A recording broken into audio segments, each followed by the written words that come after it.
you're going to have your bad apple, and that makes it bad for the good cops. You see what's been going on, that rape incident with that girl that was drunk. You read about it, right? Yeah.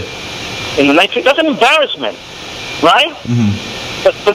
But those are two cops that were using the little heads instead of the big heads. Yeah. But it happens. It happens with teachers. You know, be it male teacher, female teachers having sex with young. It happens in all professions. You know, but in the 90s, there were more police officers now, 40,000. They were out there. They were doing their job. I would think it's because I would say you give the credit to the cops, mm-hmm. to the police officers. You know, and as far as okay, who's right? And usually it's a good police commissioner. You know, mm-hmm. you got your good and bad police commissioner. I heard you got Bratton. He's an LAPD. All right, he was doing a good job. He was getting his men out there, and Giuliani was jealous of him because he was getting all the publicity. So what does Giuliani do? Fires him. Mm-hmm.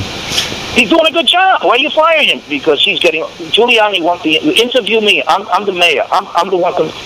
You may be the mayor, but you don't know shit about police work. I don't care if you were a prosecutor back then, you know? But I give all the credit to the police officers. As far as a crime going down, you got to give it to the police officers. And what do you think about like the broken window theory, like stopping small petty crimes such as like graffiti, and that supposedly leads to like larger crimes like being prevented? Oh, I think that's good though. You know, yeah. Don't forget, like I said, they went out there, especially. Man, I remember in the Lower East Side how the streets were dirty, and you hear about these guys cleaning up the window, the squeegee, so and so. Mm-hmm. They had enough officers to combat those so-called petty crimes, especially in the street. All right, clean it up, and that to me that's a deterrent. They know the cops are doing their job. You know, I'm for that. Are you? Yeah, I'd say so. As far as the open window theory, there. Mm-hmm. Yeah, I think that's a good idea. If you let petty shit go by, it's going to get. Hey, come on, I'm not against marijuana. Mm-hmm. You start smoking marijuana, I don't care what. It's going to lead to bigger things. You get hooked on marijuana, you're going to want to experiment with something else. What do you think about things like graffiti, like in a neighborhood? Oh man, my time graffiti was it was bad. It was bad, and when they started cracking up on these people, I mean, come on, it made the city look nice. You know, and what is it coming back? I've heard things that graffiti is starting to come back on the rise again.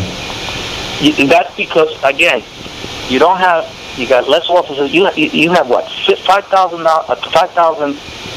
less officers than you had, like you said, 5 years ago. Mm-hmm. You know, and if you're going to be if it goes back with graffiti, if you go these panhandling whenever they want, no. And I don't mean you're rude to these people. You just you do your job accordingly. You don't go and abuse somebody, you know. Because I know cops that come across panhandlers or what have you and very abusive. You don't do it that. You do it in a professional way. Guy gets out of hand, then you do your job. He needs to be arrested, arrest him. But don't use slurs. Don't start cursing at the guy. Don't start using the N-word. Don't start using the stick words, because a lot of cops are known to do that. You know, still white cops. Mm. And don't get me wrong, you got racism in all what do you call it, in groups. I'm Puerto Ricans, and you got Puerto Ricans that are racist. Yeah. Mm-hmm. You have them, you know. And those, I don't like to, not that I don't associate with, but I let them know I let them know right away, I'm not into this, you know? And how would you like somebody say this to you, call you a stick? So I don't want to hear that word, you know? Yeah. So, no, yeah, I'm for it. I think if they start slacking off on that, New York is going to go back to where it was. Slowly. Mm-hmm. Slowly. The thing I used to hate about New York when I walked around, you know, especially crossing the streets, stepping on shit. It was terrible. Mm-hmm. When was the last time you stepped on shit? Has been a while. It's been a while. Like during my time, in the 60s, early 70s, there was shit all over. Mm-hmm. You know? But when I visited New York not too long ago, I said, man, these streets are, look at the Lower East Side, what they've done to it. The Williamsburg section, I mean, this is clean. This is well because people with money are buying up the area, you know. But at the same time, with the officers enforcing the law, so-called petty laws, you know, and I think it's working. They're complaining, and it's going back the way it was. Have you seen any changes? I don't live there. Well, I don't know. Like, I don't know how it used to be, but a friend of mine did some research on graffiti, and she found that it was actually going up again. But it's definitely not, you know, anywhere near where it used to be back in the day. Right. A lot of cops, many cops are afraid to do their job. The pressure is on them. It's so easy to get, you know, in trouble. I mean, listen, as far as the blue wall, the police code of silence, the police code of silence also protected me in the old days, you know? Mm-hmm. When it came to certain things that, even though they were minors, if the blue wall was in there, I would have been jammed up for bullshit. So cops did stick together, you know, on certain things, and I was for that. But I'm not for it when it comes to badass corruption, you know, hurting somebody maliciously, stealing. That's wrong. That's where I stopped. Mm-hmm. But as far as the blue wall, as far as helping cops out and it protected cops to a certain degree, which I agree. But once a cop crossed that line and became a real criminal himself, then no, the blue wall has got to go out the window. But I just wanted you to know that the blue wall has protected cops for minor things, and I'm for that because it's just like in school. Everybody has a code. Everybody has a code, and if you start ratting people for minor things, oh, he did this, it ain't gonna work.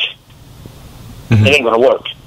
But again, the police, the blue wall, the police code of silence is not what I would say 100% bad.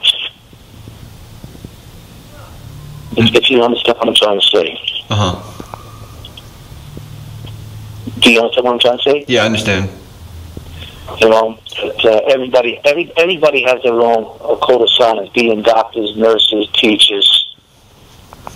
But it's just like you got a good teacher. A teacher's not going to be writing everything another teacher does that they don't dislike unless they really go overboard.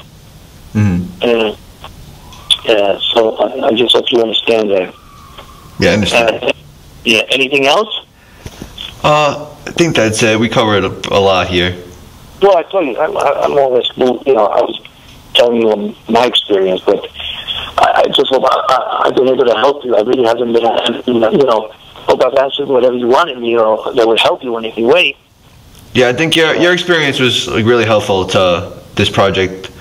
And there's a lot of stuff I think that we could use for our video. Well, as far, yeah, well, Napoli asked me, he told me that you were inquiring about what it was to be a cop in the 70s. Mm-hmm. Yeah, it was tough. It was tough, but even though it was tough, but the cops did have more protection, though. It was a different era. Mm-hmm. Okay? Cops did get away with a lot than they can get away with now. I'll tell you that much. There was more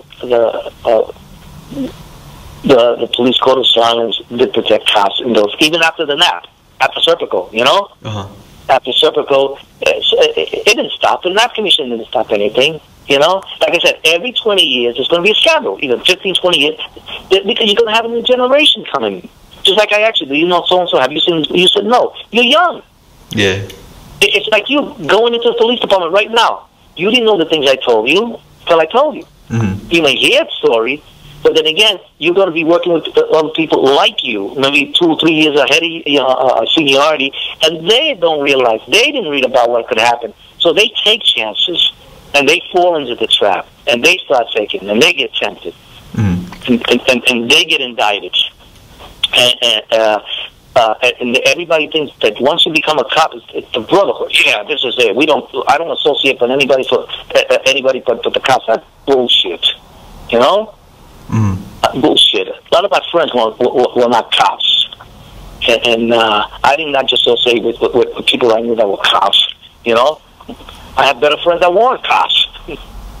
But a lot of these young people are very naive to this. They